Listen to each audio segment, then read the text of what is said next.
Fevralning 1-kunidan 4-kunigacha Amerika poytaxti Washingtonda dunyoning har qaysi ellaridan kelgan mashhur davlat arboblari, parlament a'zolari, diplomatlar, elchilar, kishilik huquq faoliyatchilari, diniy erkinlik faoliyatchilari, diniy ulamolar va vakillar bo'lib 2000 ga yaqin kishi qatnashgan xalqaro diniy erkinlik oliy yig'ini o'tkazildi.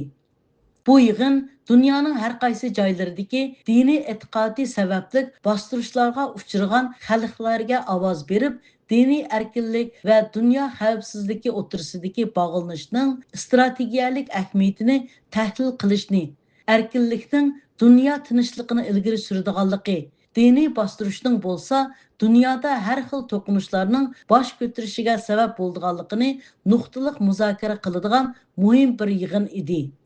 Yig'inga Uyg'urlarga vakolatan Uyg'ur Akademiyasining raisi doktor Rishad Abbas, Uyg'ur tadqiqot markazining direktori Abdulhakim Idris, Dunyo Uyg'ur qurultayining muavin raisi Zumratay Erkin, sobiq raisi Dolqun Aysa, Uyg'ur kishilik huquq qurilishining direktori Ömer Qanat hamda Uyg'ur harakati tashkilotining raisi va Dünya Uyghur Qurultayining icraiya raisi Ruşen Abbas xonimlar, shundaqla har qaysi ellardan kelgan 4 nafar Uyg'ur yoshlari qatnashdi.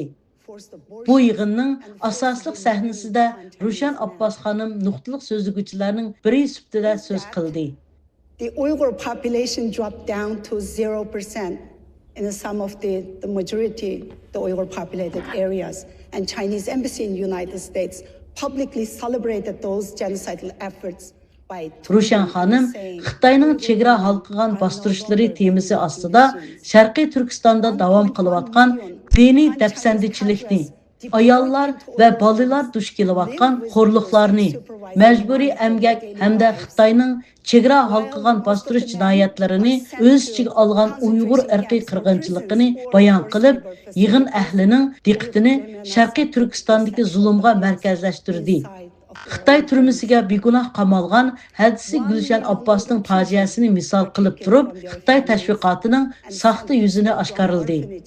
Bu yig'inning muhim ahamiyatlaridan biri bo'lsa, yig'inga ishtirok qilgan Uyg'ur vakillari dunyoning har qaysi ellaridan kelgan mashhur shaxslarga Sharqiy Turkistondagi irqiy qirg'inchilikni yana bir qatim anglatish imkonlariga erishdi. Ular har qaysi yon panellarda fikr bayon qilib, Sharqiy Turkistondagi zulmni atrofliq anglatdi. Uyg'ur tadqiqot markazining direktori Abdulhakim Idris apandi yig'inda qilgan so'zida Xitoyning Sharqiy Turkiston xalqini dinsizlashtirish yo'lida yurgizayotgan diniy bostirishlarni normallashtirishga urinayotganligi, 3 milliondan ortiq insonning jazo lagerlariga, 1 milliondan ortiq Uyg'ur o'smirlarining majburiy tarbiyalash markazlariga yig'ilinganligi, Xitoyning Uyg'ur ayollarini tug'mas qilish va Xitoylar bilan to'ylashishga majburlayotganligi qatorliq tipik jinoyatlarni bayon qilib, Sharqiy Turkistonning usti ochiq turmaga aylanganligini o'ttiriga qo'ydi. U o'z oila fojialari misol sifatida eskartib, Xitoy zulmiga tadbir qo'llanishning ta'xirsizligini ilgari surdi. Uyg'ur vakillari yig'in jarayonida o'xshamagan sohalardagi donliq siyosiy arboblar bilan uchrashib, ularga Uyg'urlarning navbatdagi vaziyatidan ma'lumotlar berdi.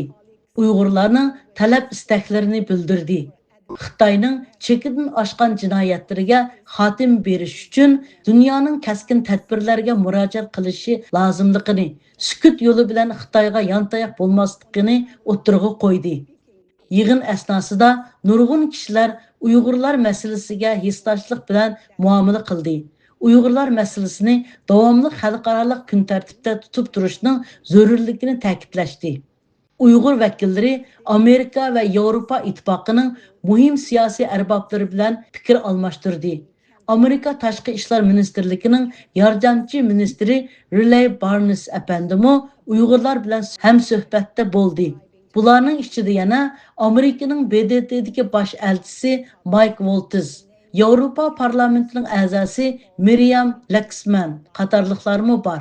Ruşen xonim ularga o'zining tez pukmas bir Uyg'urning erkinlik yo'lidagi ko'rishi nomli asrini taqdim qilib, xotira suratlarga tushdi. 4 fevral günü Amerika Demokratiyani ilgiri sürüş fondi cemiyeti dini bastırışın ziyankeşlikiga karşı kurashlarda boluvatkan dünyanın her qaysi ellerinden kelgen kişilik hukuk faaliyetçileri üçün məxsus bir muhakeme munbiri uyuşturdu. Uyghur vekilleri bu yığında Xitayning diniga qarshi urushining Sharqiy Turkistondagi konkretni ifodalarini, dunyoning bunga qarta inkaslarini va o'zlarining xalqarada qanot yaydirayotgan qarshilik harakatlarini bayon qilib o'tdi.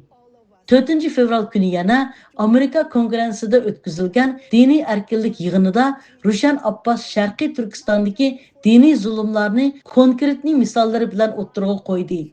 Bu yig'inda Amerika Kongress a'zolaridan Jim McGovern, Sam Ricardo, shundaqla Xalqaro diniy erkinlik munbirining raislaridan Sam Brownback, Katrina Lentus qatorliqlarmi so'z qildi. Because we are all responsible for what happens next.